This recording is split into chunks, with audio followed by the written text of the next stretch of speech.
mayaman mga paps. Dito. Ito bagong ginagawa tong bahay na to. Mayayaman mga nakatira dito mga paps. Ayan, mamaya na lang. Yo mga paps. Update.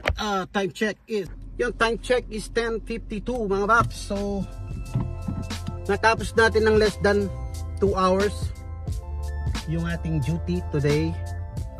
Dapat kanina pa kaso nakipagkwentuhan yung alaga ko tsaka yung asawa niya. So nagstay pa tayo sandali. Pero nakuha natin ng natapos natin ng less than 2 hours sana.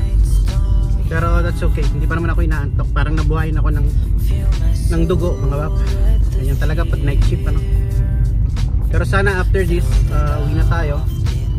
Shower lang ako and then yan,